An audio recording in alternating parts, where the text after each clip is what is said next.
So the first question I wanted to ask you is, how did you get the name Freeway Rick Ross?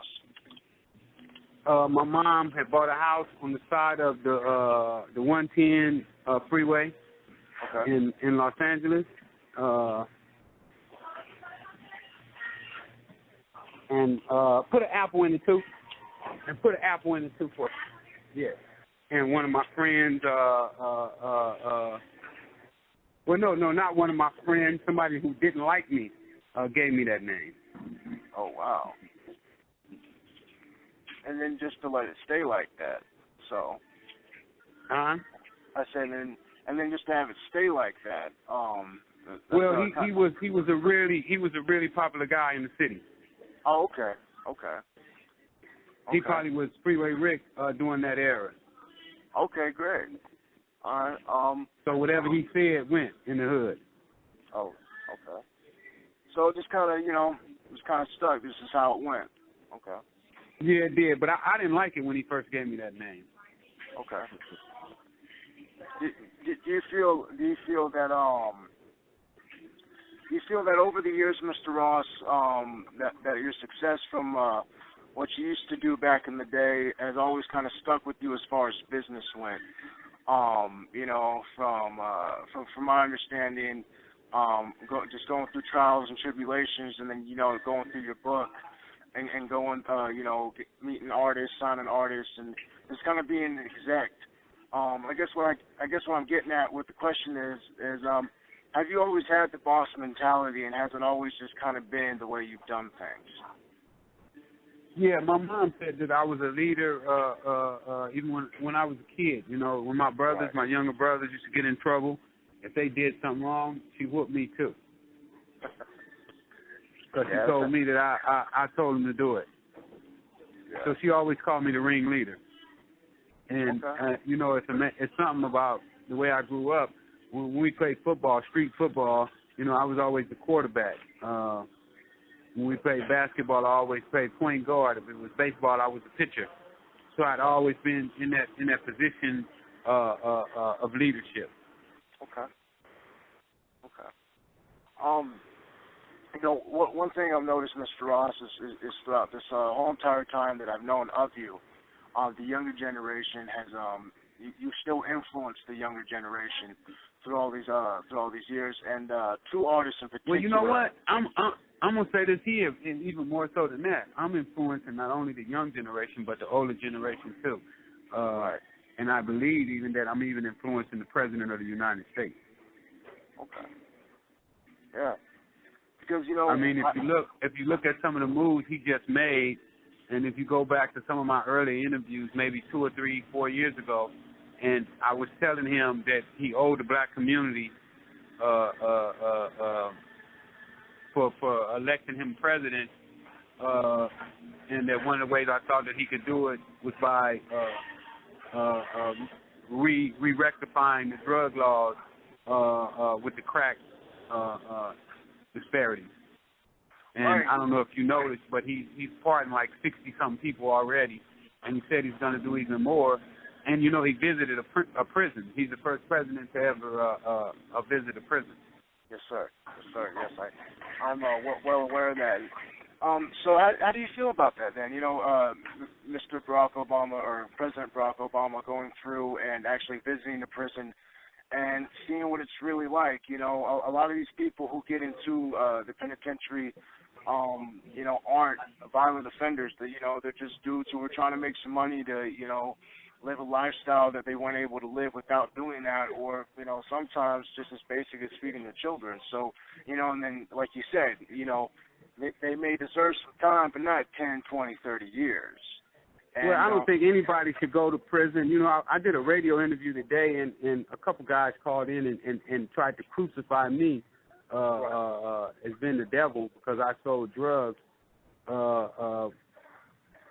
And I accept it. I didn't argue with them on the radio. But drugs is not a criminal offense. Drugs is a medical issue, and it should be dealt with likewise. But, it's been put in people's minds and been demonized. Oh yeah, they want to demonize what the news media and the Reagan and the Bush administration and the Clinton administration as well was able to do, was demonize the young black drug dealers. And that's why people felt comfortable with sending them to jail for 25 and 30 years for $900 worth of cocaine, because they had been demonized to be the devil. Which is not the case, obviously. Absolutely not. You're talking about somebody who I ran into a movie the other day, and I'm hoping that we can get it locked down. And this movie is about a young black man going around trying to get a job. And even though he's willing to dedicate his soul to getting this job, nobody will give him a chance. Right. And that's a huge problem that's still in America. And a lot of people don't think, because they see social media and stuff like that. I mean, now it's kind of getting out there to where you're seeing it to where because a lot of people. I mean, there's a definite unity. There's a definite unity, but there's still struggles, and there's still people being divided through race. And it's still an issue, because there's no reason that a man, whether he's black, white, Asian, or whatever, should be crucified for who he is just by the color of his skin. And I totally agree. And you see that a lot. You see a lot of people that would turn down a man who is black or Hispanic for something that somebody who was white could get, but for what? Because you get a lot of these young black men who do go to college, for being a producer or who want to be a lawyer.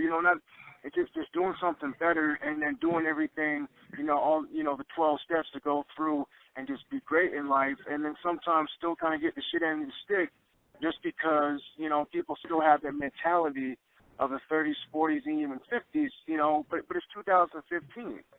There's no reason for that, and so right. I really. And a lot of times they never even get to the issue that they have a college degree or their background, what they've done before, because people can't get past their color.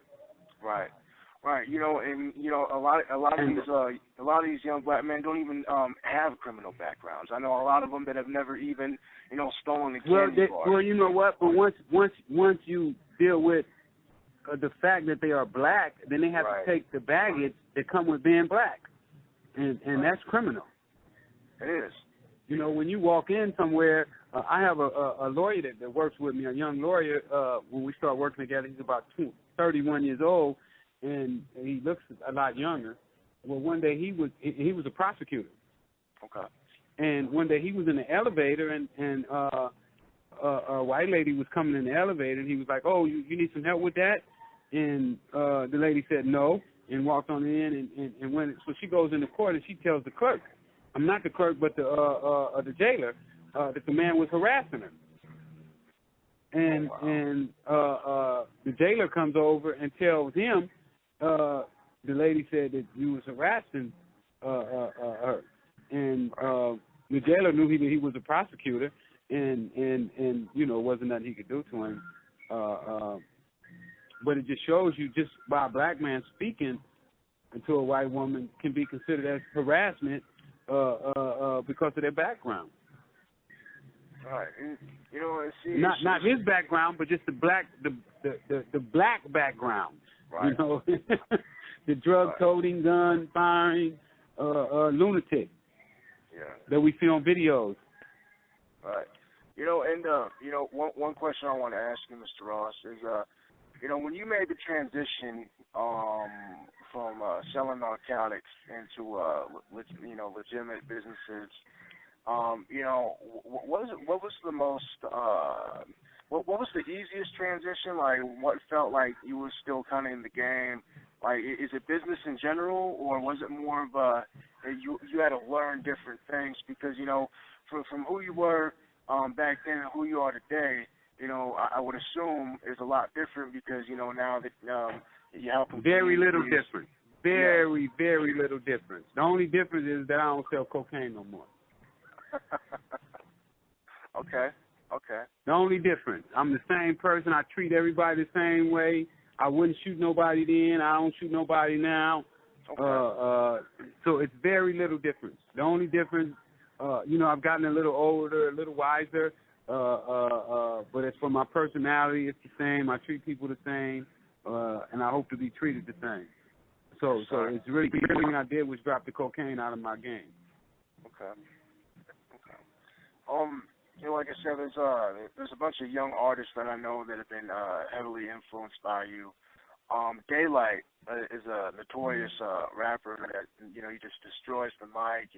He's a great rapper. He's really coming up. And recently, which I'm sure you're familiar with, the Drake and Meek Mill dispute. I am. Yeah, stuff like that. He actually mentioned you. And actually mentioned, I call him Officer Ricky. And they mentioned Officer Ricky in the sense that, he was trying to downplay Drake, Meek was, because Drake didn't, supposedly doesn't write his lyrics. Whether he does or not, is besides the point. But, brought up yourself and said, how are you going to say that Drake's fake and that, he's not about what he is, when the man that put you on took his persona and whole life story from a real man from the West Coast named Rick Ross. How'd you feel about that? Man, it was when I saw that, it was amazing. I enjoyed it.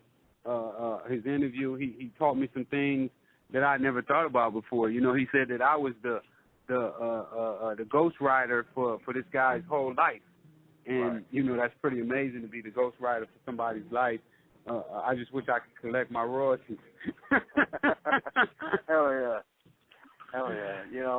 And, and that's one thing, I didn't want to touch too much on, because I'm sure you've been asked 1,000 times about the Officer Ricky and the comparison and things of that nature. But that was definitely something I wanted to get your input on as far as Daylyt, because something as old as that, because the dispute between you and Officer Ricky has kind of like died down. But for somebody like Daylyt, who's coming up in the rap game, to kind of bring that up and still show people that, people are falsifying, they're faking the funk still, and a lot of people just kind of want to bypass that, because they put somebody who's like, they put somebody like Meek Mill on, and then they kind of get that certification like everything's cool now, but it still ain't, and, one of the artists that I saw that you endorse and support is Mac Lucci from L.A., and I'm actually a big fan of his. And I was kind of wondering, how did you hook up with Mac? Because I know that he's from my understanding, Mac Lucci is signed to Dog Pound, or is part of Dog Pound, because I know that he works for Snoop and stuff like that. So how did you hook up with Lucci? Did you hook up with him after him and Snoop got involved with each other, or was that an artist that you've been working with for a long time? Well, when I first got home, I was out pushing my T-shirts, and Mac was out in the streets running around doing his thing, and we bumped heads at a restaurant, and we've been nephew and uncle ever since. Okay. And so, what kind of made Matt Lucci an artist that you wanted to work with? Was it just him coming up in the game? Was it similarities in well, Mac had a lot of heat going, and still does. He was opening for Snoop and Wiz Khalifa for a while. I don't know where that relationship is right now, but Mac is definitely talented. He's a hard worker, and I love hard-working people. I mean, if it's music, if it's cars, whatever it is, if you work hard, I feel that you're going to go for it. Yes, sir. So, kind of bring things back to you, Mr. Ross. what exactly? Because I haven't had the chance to read the book, and I will because we'll be doing a review in it for our magazine. Because that's kind of what we do. You know, we get the artists or the people on the front cover, and then we kind of review whatever material they have out. But you know, just for myself, and then people who don't know what your book's about, like, what exactly made you want to write this book? What is it about, and where do you want to go with it? Well, you know, when I wrote the book, I had a life sentence without the possibility of parole. Okay. And when I wrote the book, I was on the 18th floor of a high-rise building downtown LA, with very little contact with the outside world. I was looking out of a window that was about 6 inches wide and about 4 feet tall, and that was my only contact with the outside world, other than being on the phone and writing letters. Okay. And at times I wondered if I would ever have access to the outside world again, any more than that. And I read in the paper that Tookie had almost won the Nobel Peace Prize for writing a book on gangs. So I felt that if Tookie was an expert on gangs, that I was an expert on selling drugs. And I thought that I should write a book letting people know about drugs and the ins and outs and what it was like. You know, I felt that if a parent had that kind of information in their possession, then they would know how to deal with a kid that was selling drugs. Okay. Or even using drugs. Okay. So is it safe to say that you're, you know, for the people who are looking towards that as a career choice, you're trying to lead them away from that into better opportunities? Well, let me say this here. I don't believe that it's my job to direct anybody in any direction, because what I've learned about people is once a person makes their mind up, then nobody can tell them what to do. That's a fact. There's only one thing in this world that we have absolutely total control over, and that's our own mind. My goal was to give people the information to make a logical decision. Okay. In all my speeches, I never tell people don't sell drugs. I never tell them to sell drugs. But I do give them all the information that I have from my endeavor into the drug business.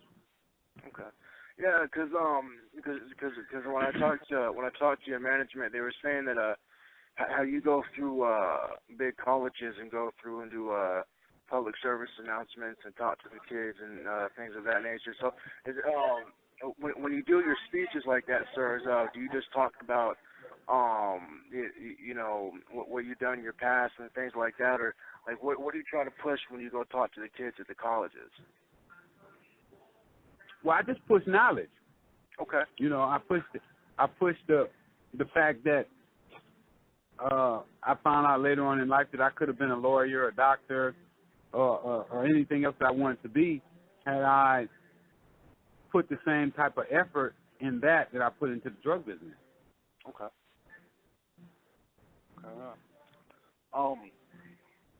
So here in the next year, because you do have the music group, so that's something I like to touch on, because we did talk about Mac, and just so we know, is Matt Lucci involved in the Rick Ross music group at all, or is he just a friend of yours?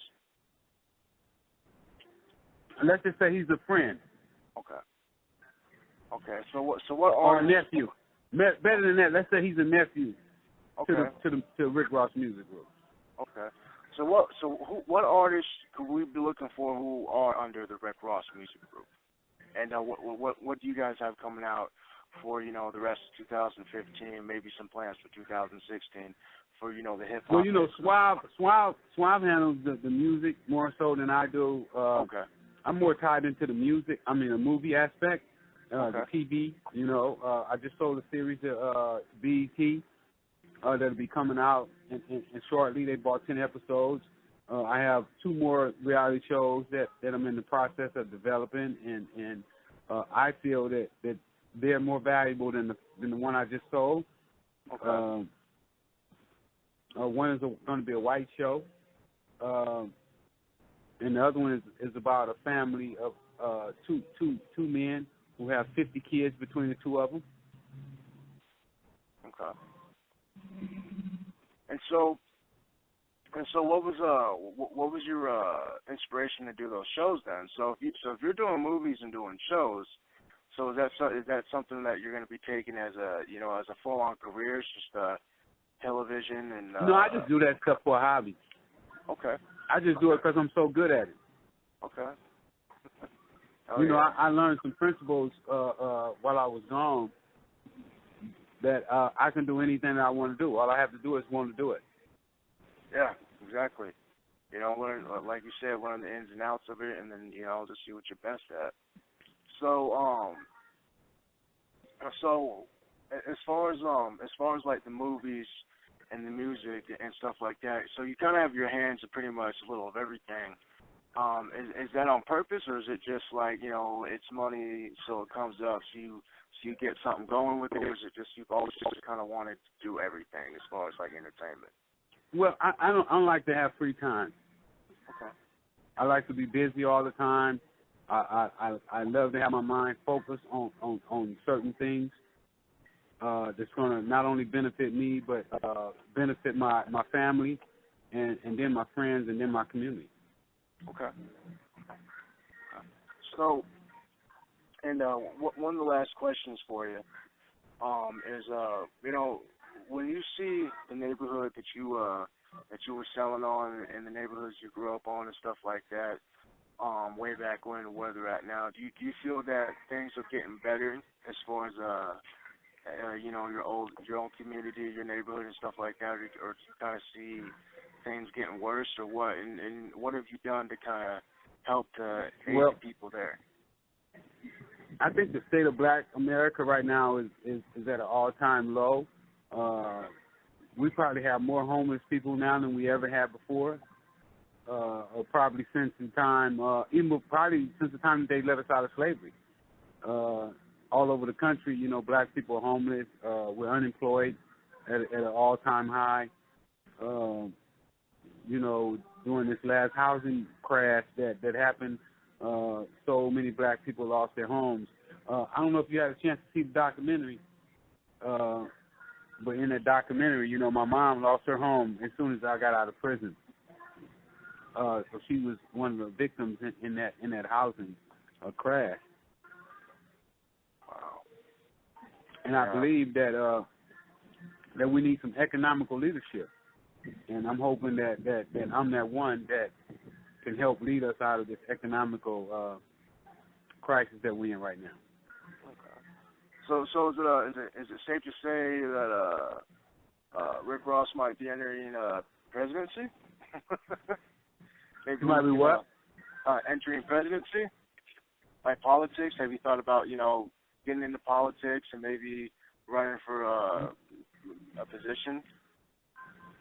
Well, I tell Swab all the time that I know at least 5 or 6 cities that I could win the mayor race in that city.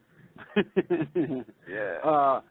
I don't know if I'm going to get in. I'm into politics already, but if I'm going to actually run for office, I don't know if that's one of my desires. But, they already called me the ghetto president, so